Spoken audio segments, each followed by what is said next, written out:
We're in Madrid for the fourth stage of the Longines Global Champions Tour, and we stop off on European soil for the very first time.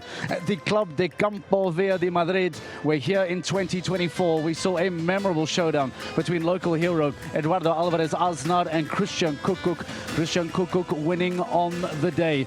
A sunny summer's afternoon filled with family, filled with sunshine, filled with smiles, and of course filled with some Jamón Ibérico as well. Fast forward a year later, Edwin Tops Alexander leads the championship. The impressive Gilles Thomas is in second, and the Shanghai winner Scott Bresch finds himself in third on the overall ranking. But what better way than to start the 2025 Longines Global Champions Tour Grand Prix of Madrid with the man who returns as the defending champion, and might I say for the first time since I see him this year, the smile on the face of a brand new girl dad, and Christian Cuk, who comes back to join us in the studio. Let me start there, one girl dad to another. Congratulations. How is she doing, very quickly? Thank you very much. She's doing great. Amazing. Yeah, she's amazing. She's really cute. I'm always excited and smiling when I come home, when I see her face. And yeah, it will be her first Global Champions Tour Grand Prix she is able to watch. So an exciting day. Amazing, amazing. Talk to me about the time you had coming into the summer, Christian, the last couple of weeks building up to where we find ourselves now. You've been in sensational form, winning some really, really big classes. You must be feeling great. Yeah, exactly. You're right. I was spending 4 months in America. I was very, very successful there, very happy with my horses. So we came back and they had kind of a break now, actually, a few weeks. And it's my first 5-star show back in Europe now here in Madrid. And I'm very excited for that. Happy memories to return to Madrid. Obviously a fantastic year. In 24, what does it feel like to come back? Of course. I mean, I said that last year.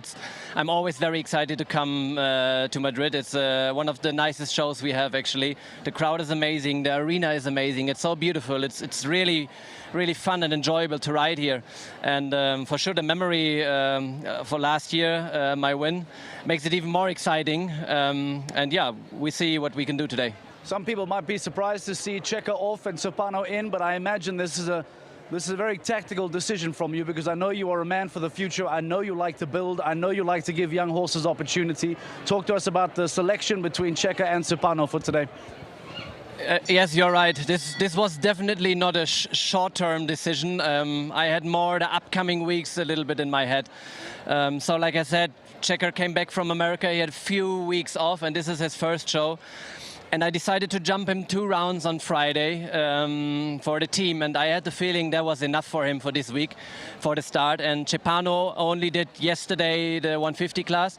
He felt very, very good, to be honest. And I'm actually excited to see now, because it's the first 5-star Grand Prix for us together. I'm excited to see where we actually are. We are doing very, very good so far on the 150, 155 level. But you know, the Grand Prix level is still a little bit different. And it's interesting to see how we will handle it today, or how we will handle it today in the very end. And there's a few upcoming weeks until Aachen, you know, is a very important show for us, and I kind of have that in my head for Cepano. So it's interesting. It's an interesting day for me. It wasn't a short-term decision to put all the money on the table to win it, because I don't have that experience with Cepano so far, but I have all the trust in it. I'm very excited to see what he can do. People forget about the importance of building tomorrow, and you need to do that with the young horses in big classes like that, because that will give you the horsepower for the future. You talk about a very busy summer. You're always a very busy man with so many shows, and being able to get Cepano to that level, I'm assuming is something very important that you might be happy to have a rail down as long as there's development from. No, absolutely, you're right. I'm not expecting him to win today. You know, this is not my expectation. For sure, I always love to win, and it would be incredible if that would happen. But I wouldn't be disappointed if we have a rail down in the end. You know, but work in progress, like you said. There's few more shows. It's a long season. I have to have the future in my head, and we have to take decisions based on that sometimes. And this was a week where we had to do that. All right, I see a bell has just gone. Course walk is open. Best of luck for today. It's wonderful to have you back in Madrid. Christian Cuk, the 2024 winner here in Madrid, is back again, looking to see what he can do as he develops new, fresh horses for a very big, exciting future, especially a very big summer coming up as well. As we get ready for Madrid, the Longines Global Champions Tour Grand Prix, let's remind you as to what took place in the previous stage as we come back from Shanghai. Delighted to welcome you to Shanghai, ladies and gentlemen. It is a massive affair this afternoon. Welcome to leg 3 of the Longines Global Champions Tour season. And Andreas Sko will be the first to jump off this afternoon. 38 seconds on landing over the penultimate, and he then puts his legs firmly on the horse's side down to the last fence. It's a superb start. Gilles Thomas enters with Luna van Het Dennerhoff, this consummate man. Gilles Thomas now accelerates down to the final fence with a real gallop, and he sees a brilliant stride. 1.95 seconds is the advantage. He salutes his man. Oh, here we go. Sit very tight, because this man is going to come hot on this man's heels. Eduardo Varas-Asnar. Legend down to the final fence is going to be right on the cusp. 1.17 seconds. Scott Brash now. Gilles Thomas was so quick here. 44.11 on the clock to beat it. And I think he's ahead. Yes, he is. 0.17 is the winning margin. I'm absolutely delighted. It's great, first of all, to jump in front of this enthusiastic crowd here in Shanghai. Facilities are amazing. And I'm absolutely delighted with my mare, Shadora. She jumped incredible today.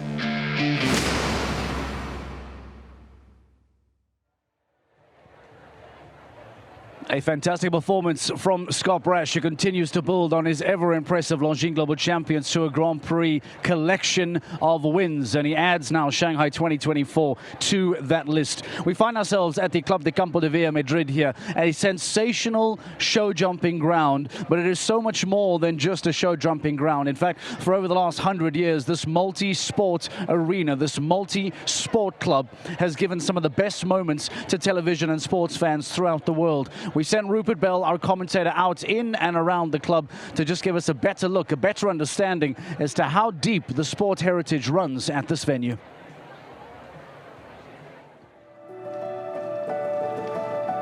Well, the Longines Global Champions Tour is privileged to go to some extraordinary venues all around the world.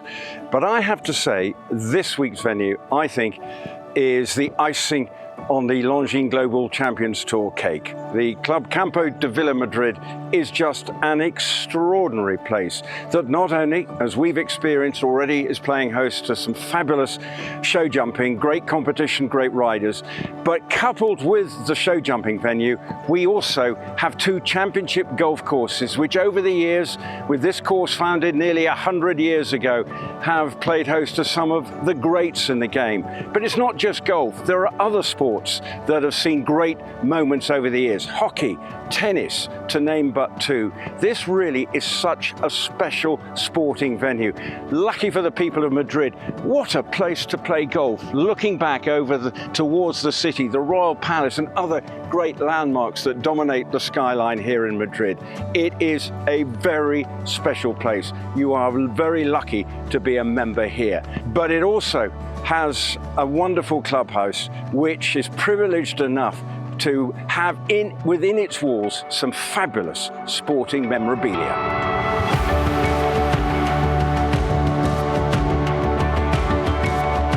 Well, the first bit of sporting memorabilia that I've come across, and we are at the golf course, and what better than to see this golf bag, because Spanish golf over the years has been transformed. Remember, Seve Ballesteros just transformed not just Spanish golf, but world golf and European golf, so forever in his debt. And this golf course was part of his golfing journey. Indeed, he designed one of the courses here. But this is the golf bag of the current superstar of Spanish golf, and that is Jon Rahm. And he donated this to the club, which he has also won the Spanish Open at, after his great year when winning the US Open and Torrey Pines. He then won the Spanish Open a year later here, to the delight of everybody. And there's nothing better for a golfer than winning your home Open. So this is a great piece that is the centerpiece of the clubhouse here.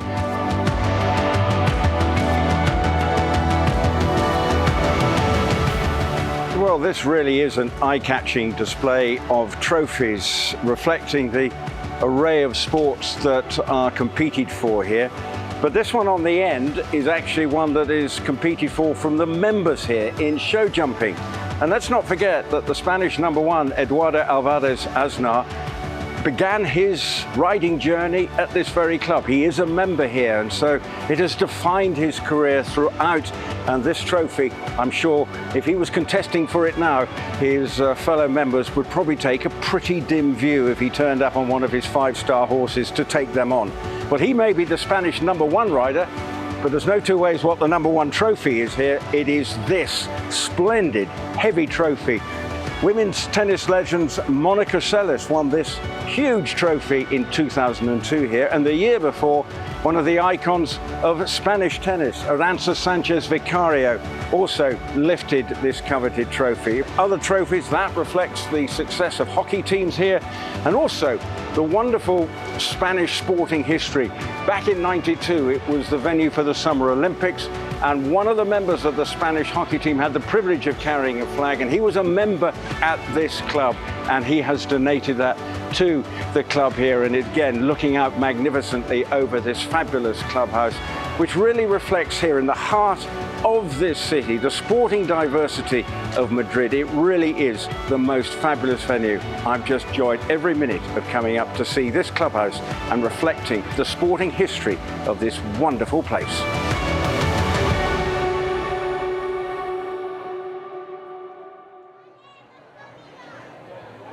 Sporting diversity and sporting history, those are the two big terms behind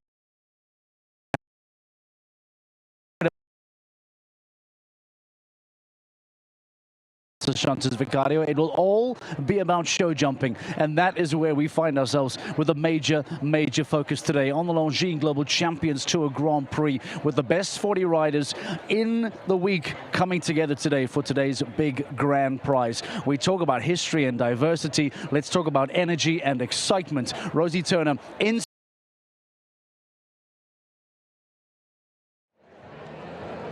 The atmosphere here is electric in Madrid. This crowd are some of the biggest fans of the sport that we can find. Have a look around. It is completely packed with all sorts of families and couples and individuals and friends, and it's brilliant to see. One family in particular that I pointed out earlier was this lovely family. Welcome to Madrid. Thanks How often are you here?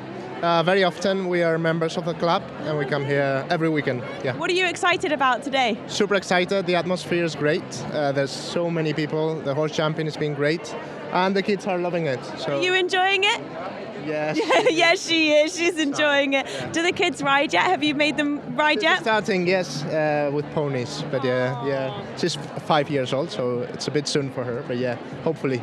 Hopefully lots of people to be inspired by here today. Enjoy your day. We'll leave you to it. Thank you very much. Keep coming with me as we come down this fantastic crowd of people. Everyone got their wonderful flags as well, ready to wave to the riders and support the home team. I'm sure they will be supporting today. It's so lovely to come to a show where you can see so many fans and everyone anticipating what is to come. And actually, down here, I bumped into these guys earlier and I want to have a quick chat with them. Lovely that you're here.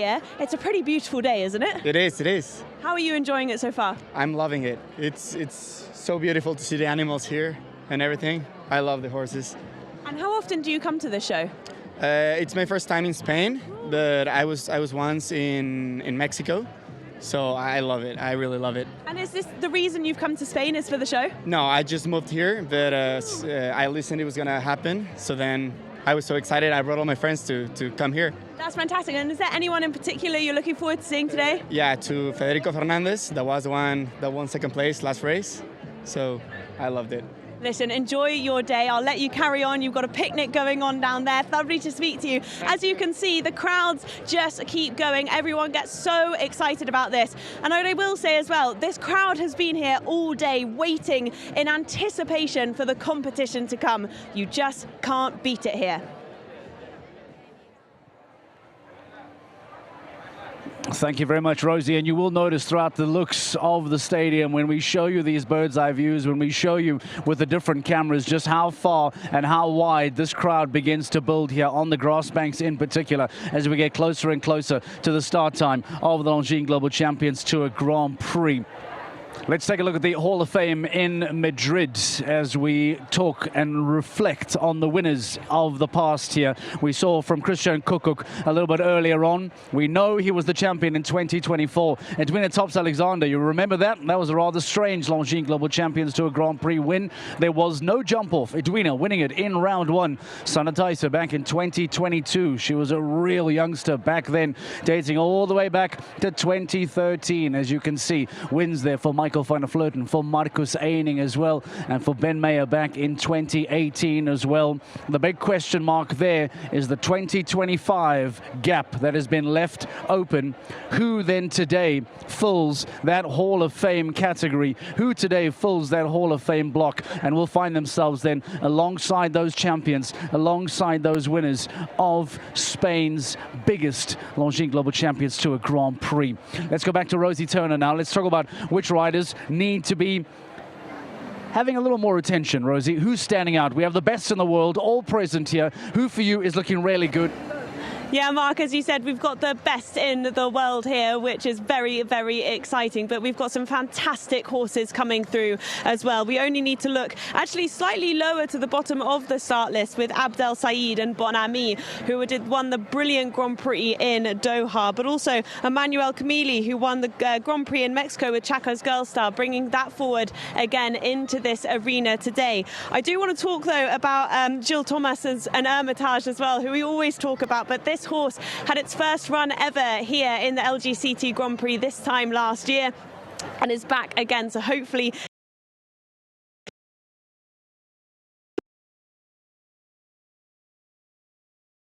who's been in brilliant form all weekend. She's been fantastic, but also Katarina Romberg. She just can't go anything but clear at the moment, so hopefully another fantastic day for her. It's a really exciting lineup, Mark. All right, Rosie Turner, thank you very much. We'll be coming back to you hopefully to get a little more reaction in a few moments' time, but giving us an idea as to who to keep an eye out for. And let's not forget the start of the start list, just FYI. World number 1 and world number 2 inside the first 3 riders to come out the gate today. So you talk about the best of the best. That follows by Christian Ellman, of course, Fernando Martinez Sommer and Manuel Fernandez Saro, both coming out as well.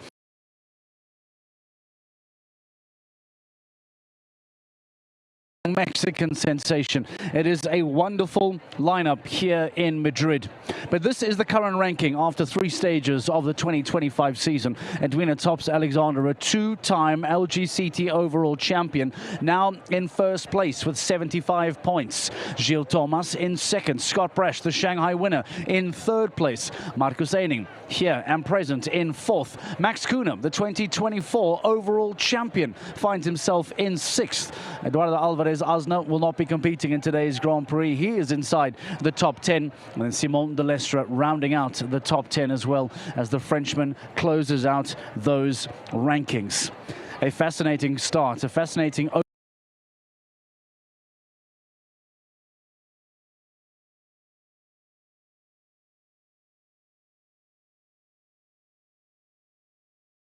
Crosswalk is officially underway. The sun is shining, the fans are ready, the riders are measuring their strides, and we are getting ready to try and get some reaction from some of those riders that are preparing their course walks for today's upcoming Grand Prix. If I step aside, in fact, and show you this incredible view,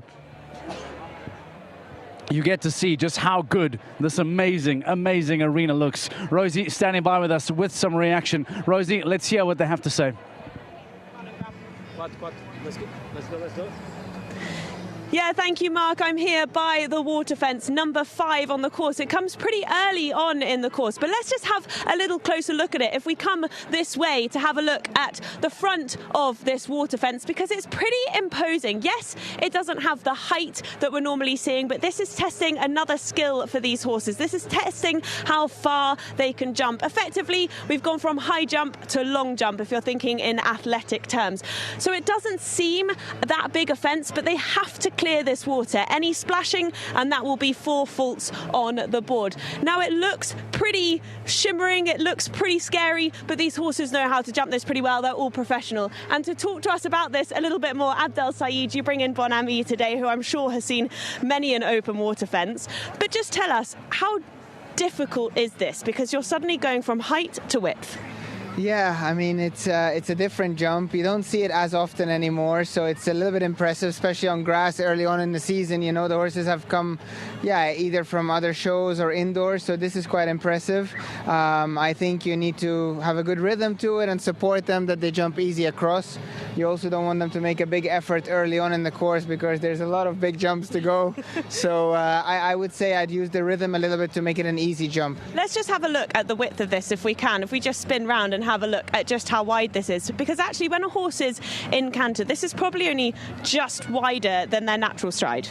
Yeah, and again, I think if they're relaxed about it, it's not a very difficult jump. Okay, if they're too relaxed, they jump in it, that's also not good, but I mean, in general... It's hot, they might want to swim. Yeah, exactly, hopefully not. But I think if they get a little, it's impressive, you know, the scenario is impressive, and I think that's what catches the horses. Well, what's more impressive, let's just come and have a look at this fence, because once you've landed off this, I guess for you, the way you've got to jump this is you've got to open the horses out a bit more speed. Yeah, exactly, definitely. And then it's a short 6 to a big, very careful jump, a little bit funny rails. So it's a hard jump, and then a short 5 direction, the in-gate. So the next 2 jumps are very careful all of a sudden. So you open the horse up and you have to close them again. And obviously it depends how good your training is at home, if they can, you know, slow down if you ask them to. Let's walk this then. Let's walk this line, because actually it's not only a tricky line, but it's also on a curve. So if you can count and talk at the same time, let us know. 1, 2, 3, 4. Okay, Abdel can't do that. A lot of these riders are counting properly. Every 4th of our strides is 1 stride of a horse's stride. And as we get here, as you can see, it's very upright, it's very flimsy as well. And if you haven't balanced your horse, that's coming down. Exactly. I mean, it's a very tall vertical. I think it's at least 160 high. And you have to really, for me, I have to use the curve to create more room for my horse and give her a chance to breathe and balance her up again to this. Because Bon Ami is quite a big striding horse as well. In a big arena like this, we'll just move out the way of people trying to walk this course. Very big striding horse as well. How much more are you having to balance? Because what people don't see is this is also on a bit of a downhill. Yeah, definitely. I mean, the nice thing about her is she really judges the top rails with me. She wants to jump clear as well, so she balances a bit more. She really helps me out.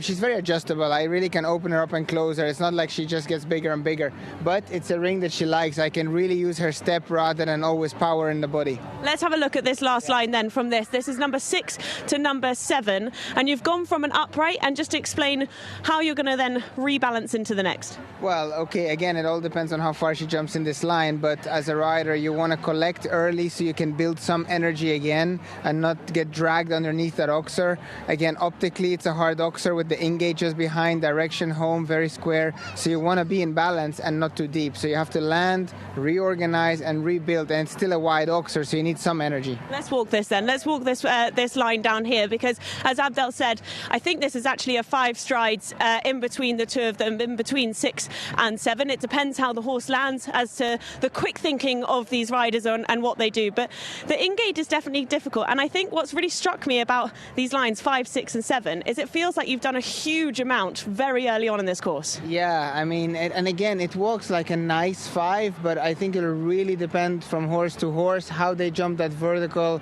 and how they go direction home. But I think it's important to keep the horses in balance here.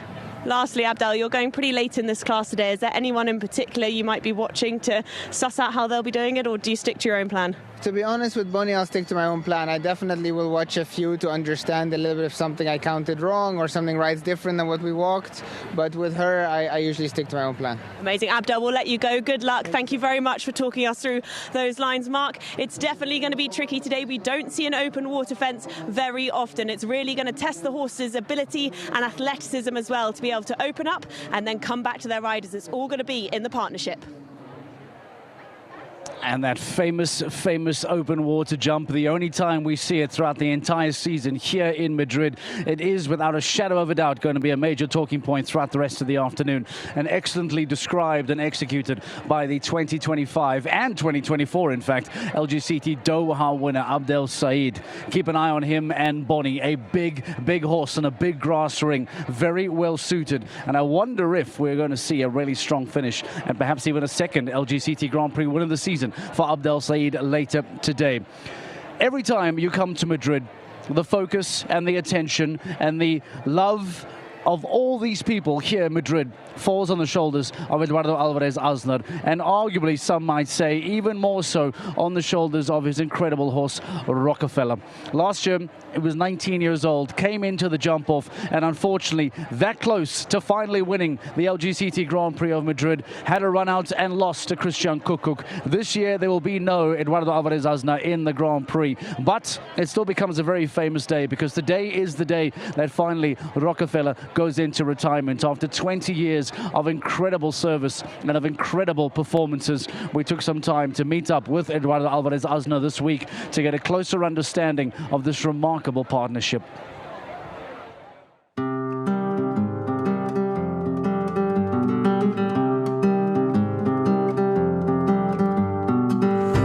First time I saw Rocky, it was in France. The horse was 7-year-old. First time I tried him. 6 months later, when the horse was 8, then they offered me the horse again. The beginning was not as good as expected.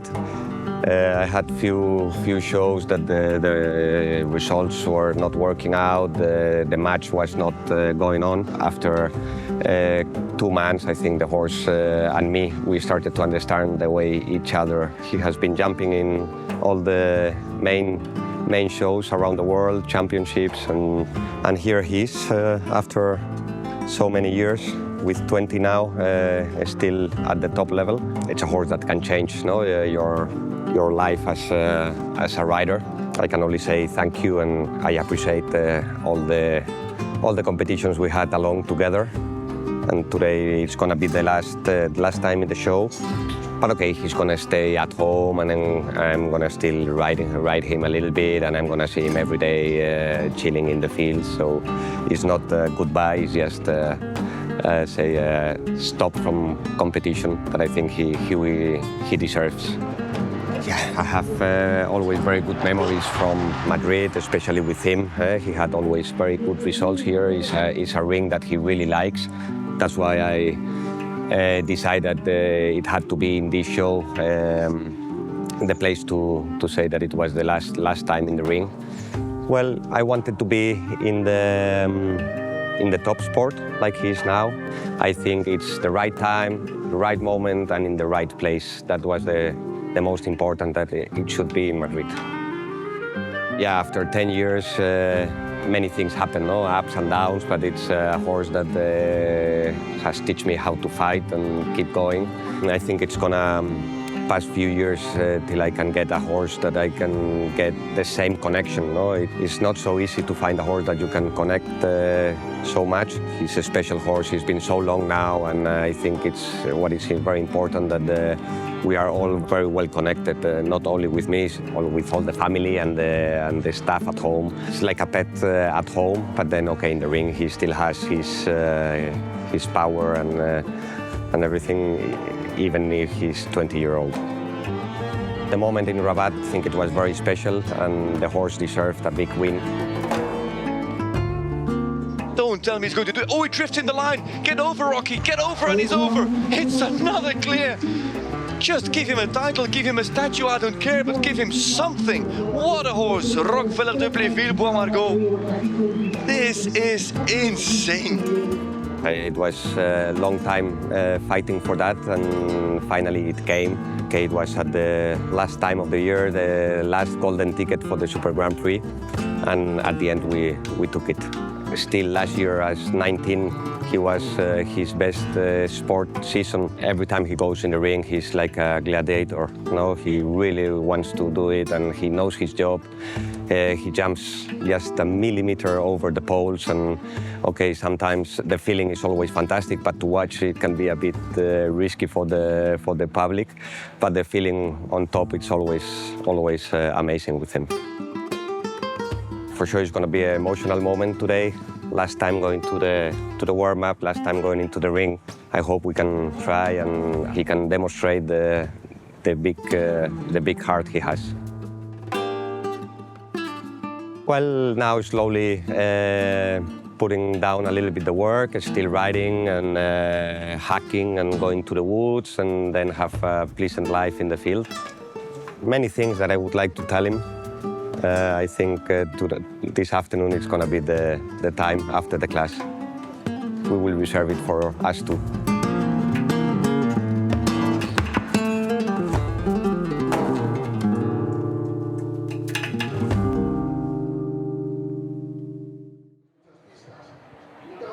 One of the most deserved send-offs that you will ever see in the world of show jumping. So much so, in fact, that just over my shoulder, let me move this way so it'll be better for the camera. Just over my shoulder, in fact, you see a guard of honor. And in fact, right there, coming through the in-gate, as you hear the applause of the people around the Club de Campo Verde Madrid here in Spain, is a guard of honor for the sensational 20-year-old Rockefeller, alongside his long-term partner, Eduardo Alvarez Asna, who for one final time comes out here into this ring, who earns the most justified and well-deserved break from international competition. What a pairing this has been over the years, and what a moment this is for Asnar and for Rockefeller. The entire arena on their feet, celebrating and applauding as Eduardo Alvarez Asna takes a moment. Let's go on and enjoy this for just a few moments. The farewell and the retirement party of Rockefeller. Come on, Rocky. Take it home, Rocky. There he comes. Last fence, Edu Asnar and Rockefeller de Plaisville. Much faster. They cleared their run. They are 2.5 seconds in front. And could this then be the moment, the coronation of a career? Not many horses can do that like what he did. He has a fantastic heart and he wants to do his best every time he goes into the arena. I always said he could have eyes on his feet. From my feeling, I think he's a freak. I would say genius. Legend. And it's great to see him retiring, fit and sound and happy. He's always willing to fight for the riders, like a gladiator every time he goes in the ring.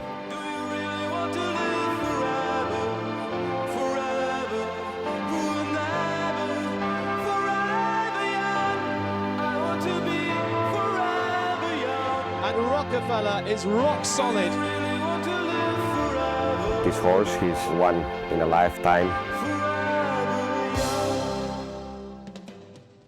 Rosie Turner, you are in the ring, you are watching this live. Give us some thoughts of how the crowd are reacting to Asnar and to Rocky.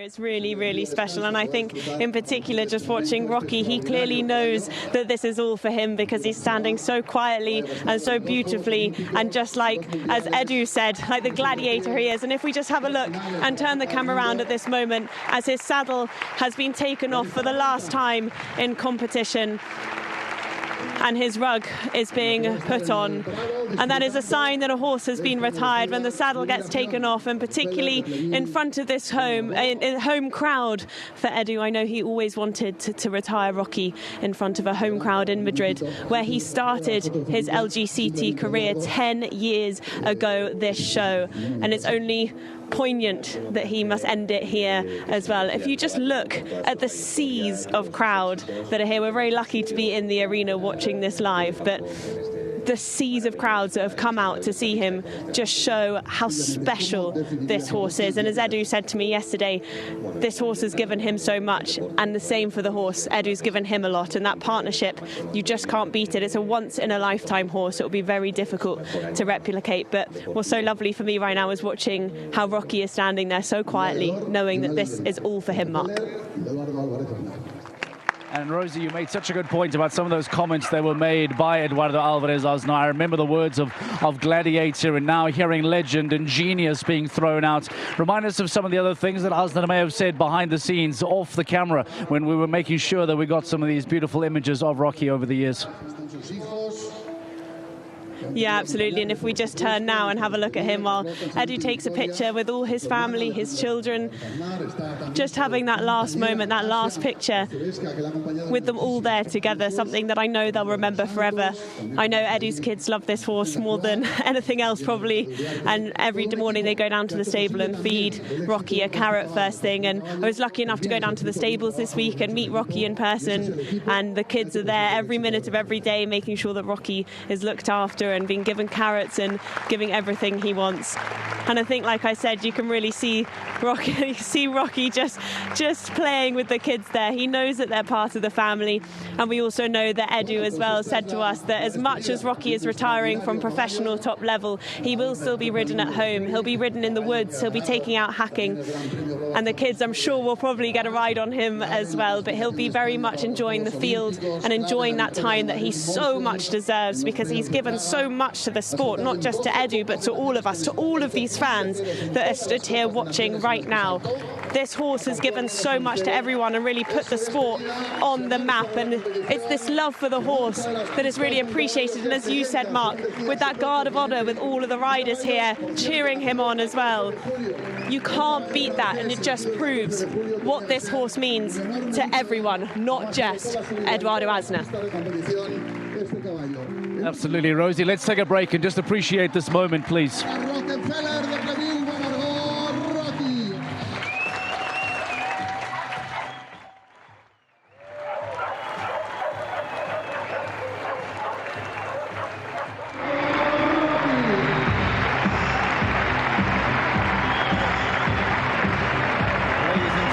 For one final time in the illustrious career of this pairing, of this combination of Eduardo Alvarez Asnar and Rockefeller, they say goodbye to the live crowd, they say goodbye to international competition.